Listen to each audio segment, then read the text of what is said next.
Maverick Vinales, who recently split from Yamaha, completed his transition to Aprilia by taking part in the test at Misano in Aprilia colours. This was followed by Aprilia's announcement that Viñales will make his race debut with the team in next week's Aragon Grand Prix. Viñales has now revealed how the transition has been from Yamaha to Aprilia and why he is racing with them this year itself, as quoted by Motorsport. I'm your host Dillon Shelley, and first up on Moto World, Maverick Vinales explains decision to race at Aragon. Viñales began by outlining the differences between the Yamaha M1 and the Aprilia RS-GP. I noticed a lot of difference because it's a totally different engine configuration. I have to learn something in terms of the lines on the track, because they are slightly different. I was used to doing more flowing lines, but with this bike you can accelerate much later. He pointed out a couple of positives of the V4 engine used by Aprilia. What I really liked was the engine braking, but also the first touch of the throttle is good, and I think that can be good in the wet. He then revealed how he felt when he first arrived at Aprilia. When I arrived, I felt a giant pressure. I was nervous. I spent so much time on a different type of bike, but after the first run, I was calm because I found a positive feeling with the bike. Viñales then explained the decision to race at Aragon. It's true that we tested it for 2 days here, and I'm happy, but you need a race weekend to see where you are. He signed off by accepting that there is plenty of room for improvement. I still have to improve a lot. For sure, I'm far from being able to give my best, because the bike is very different, also the engine, so I still have to understand it a little bit.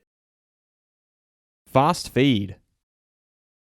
Suzuki's Alex Rins is super happy for this second position because he was checking the world standings, and since the first part of the championship they get a lot of zeros, a lot of crashes. He also revealed that it was not easy trying to overtake all the riders because the season so far has not been good because he had a lot of crashes earlier in the season. He added that it will be difficult to be constant because the rivals are so strong. But let's try to keep this work. Let's try to go race by race. Next race is Aragon, a place where I think we are quite fast, so let's see how it's going. His teammate Joan Mir accepts that the championship is complicated, but it's not over. If not, they wouldn't be at the next race.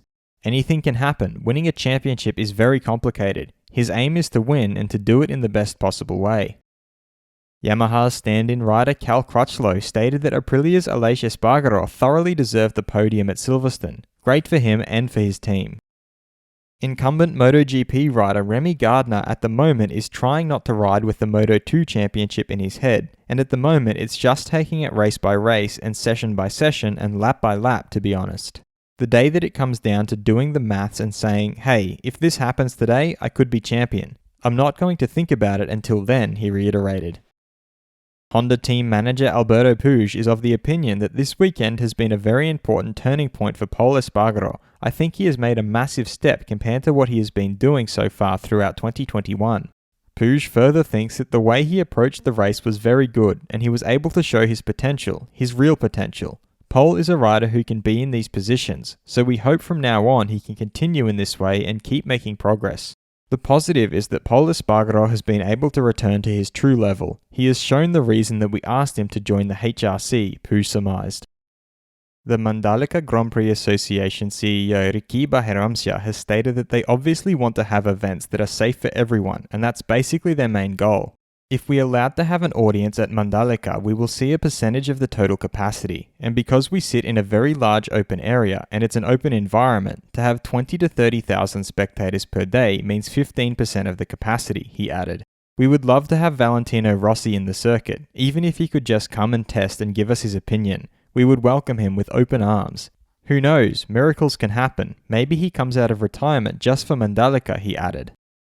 Tech 3 KTM's Iker Lecuona pointed out that they recovered a lot of time from the front riders. They were way behind and finished in the top 10, 3 KTMs, it's not bad. And he added that they managed to resolve some things and we are happy with the work done, and what they have to do is improve on Saturday so that on Sunday they can have more options. Where will Maverick Vinales finish in the race in Aragon? Head over to my community page to vote in the poll and let me know what you think in the comments. And if you liked this video, feel free to subscribe and check out my others for all the latest in the world of MotoGP.